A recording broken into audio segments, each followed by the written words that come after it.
अंधेरी पहाड़ी का रहस्य। विहान अपने गांव का सबसे जिज्ञासु लड़का था। वो अक्सर गांव के पीछे वाली उस रहस्यमयी अंधेरी पहाड़ी को घंटों निहारता रहता था। गांव के लोग कहते थे कि उस पहाड़ी पर कोई नहीं जाता क्योंकि वहां से अजीबोगरीब आवाजें आती हैं। विहान को लगता था कि हर डर के पीछे एक सच छिपा होता है। एक शाम गांव के सबसे बुजुर्ग व्यक्ति सोमेश बाबा ने विहान को अपने पास बुलाया। उन्होंने धीमी आवाज में कहा, बेटा, उस पहाड़ी के पास जाने की कोशिश भी मत करना। बरसों पहले जो भी वहां गया वो कभी लौटकर नहीं आया। सोमेश बाबा की आंखें डर से भरी हुई थीं।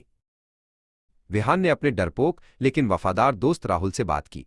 राहुल, हमें उस आवाज का सच जानना होगा। क्या पता गांव की खुशहाली वहीं छिपी हो? राहुल ने डरते हुए कहा, नहीं विहान, ये मौत को दावत देना है। लेकिन विहान के पक्के इरादे देखकर वो मना नहीं कर सका। अगले दिन सूरज की पहली किरण के साथ दोनों ने पहाड़ी की ओर अपनी यात्रा शुरू की। जैसे जैसे वे करीब पहुंचे, रास्ता पथरीला और झाड़ियों से भर गया।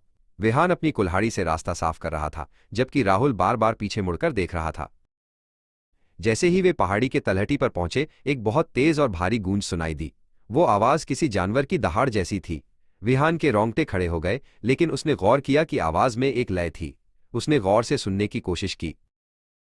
राहुल की हिम्मत जवाब दे गई, विहान, मैं और आगे नहीं जा सकता। ये आवाज किसी राक्षस की है। वो चिल्लाया और बिना पीछे देखे गांव की तरफ भाग गया। विहान अब बिल्कुल अकेला था, लेकिन उसने पीछे न मुड़ने का फैसला किया था। विहान एक संकरी गुफा के मुहाने पर पहुंचा। आवाज यहीं से आ रही थी।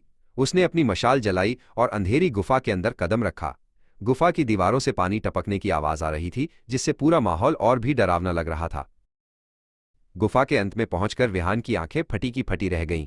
वहां कोई राक्षस नहीं था, बल्कि एक विशाल पत्थर के पीछे से पानी की एक बहुत तेज धारा गिर रही थी। तेज हवा जब उस संकरी जगह से गुजरती थी तो वो भयंकर आवाज पैदा करती थी। विहान तुरंत गांव वापस पहुंचा और सोमेश बाबा को अपने साथ गुफा तक लाया। देखिए बाबा, ये कोई भूत नहीं बल्कि प्रकृति का उपहार है। अगर हम इस पानी को खेतों तक ले जाएं तो हमारा सूखा खत्म हो जाएगा। सोमेश बाबा ये देखकर दंग रह गए। गांव वालों ने मिलकर एक नहर बनाई और पहाड़ी का वो पानी खेतों तक पहुंच गया। अब अंधेरी पहाड़ी को वरदान पहाड़ी कहा जाने लगा।